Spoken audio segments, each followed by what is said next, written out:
আমি মরলে মা আরে আব্বার কাছে মাটি দিবেন। এখন আমাদের বাবা নাই, এখন আমাদের কে আদর করবে?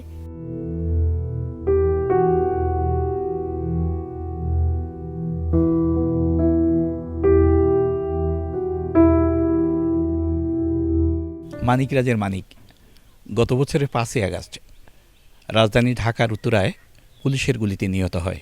সন্তানের অপেক্ষায় গত একটি বছর কেটে যাচ্ছে, না সন্তান ফিরছেন না।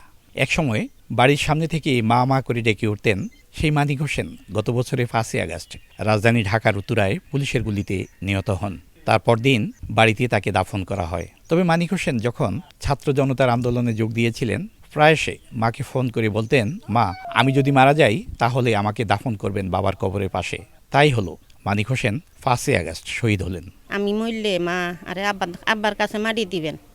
হারিবেন নি মা কিলা হাইতান নি মা আপনার জায়গাটা রাখি আমারে আব্বার কাছে মাটি দিবেন। 8 দিন বরিয়াতে মিছিল গেছে, তো যাইলে বুঝতেন কইতো না আতেন ডিপে কইতো মা আমি মিছিল যাই। হ্যাঁ তো এরে বাবা তোর আল্লাহ দয় বাবা তুই যাইস না, মানিক মানিক তুই যাইস না বাবা, এরে মিছিল যাইস না বাবা, তুই বাড়ি মানুষ মিছিল যাইস না।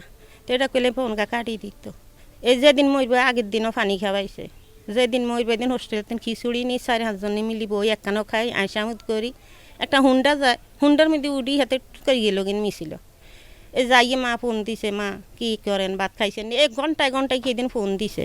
জাতীয়তাবাদী স্বেচ্ছাসেবক দলের একজন নিবেদিত প্রাণকর্মী ছিলেন মানিক হোসেন। চাঁদপুরের ফরিদগঞ্জের মানিকরাজ গ্রামে বাড়ি হলেও মানিক হোসেন পেশাগত কারণে থাকতেন রাজধানীর উত্তরার আজমপুরে। সেখানে একটি দোকানে কর্মচারী ছিলেন। সেই দোকানে চাকুরি করে তার 3 সন্তান, মা, পরিবারের সদস্যদের সেই বোঝা বহন করতেন। গ্রামের লোকজন বলেছেন, মানিক হোসেনের সামাজিকতা ছিল বেশ। আত্মীয়স্বজন, পাড়া প্রতিবেশী সবার সঙ্গে ছিল তার এক ধরনের সখ্যতা। এমনকি বাড়ির জায়গা জমি নিয়ে যে বিরোধ ছিল অন্যদের সঙ্গে, সেটিও মেটানোর জন্য তার ছিল বেশ চেষ্টা। কিন্তু মানিক হোসেনের চলে যাওয়াটা এখন পরিবারের কেউ মানতে পারছেন না।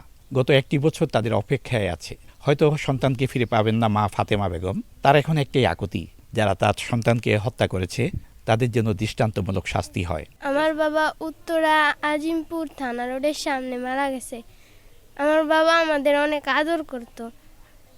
এখন আমাদের বাবা নাই, এখন আমাদের কে আদর করবে? ঢাকায় বেশিরভাগ থাকতো, বাইতাই তো আজকা আই হের যাইতে গিয়ে বাইতাইলে কুটি কুটি হলো আনলে ছোট বড় বেগুনের ইয়া করতো, যারা তো চাতো ভাই বেগুনের আমি ধরতে কইতে। গভর্নমেন্ট মনে করে দেখে প্রচুর পরিমাণ সহযোগিতা করছে, আরও মানে একটু সহযোগিতা করলে পোলা বাইনগুলো নিয়ে মনে করেন ওর মা বা ওর স্ত্রী সুন্দরভাবে চলাফেরা করতে পারবে। এই জন্য আপনাদের কাছে আমাদের আকুল নিবেদন। এলাকার জনপ্রতিনিধি বলেছেন, মানিক হোসেনের পরিবার সরকারি সহায়তা পেয়েছেন, তবে তাদেরকে আরেকটু সহযোগিতা দেওয়া হলে এই পরিবারটি হয়তো বেঁচে যাবে এবং ভবিষ্যতে তাদের জন্য একটা আশ্রয়ের ঠিকানা হবে।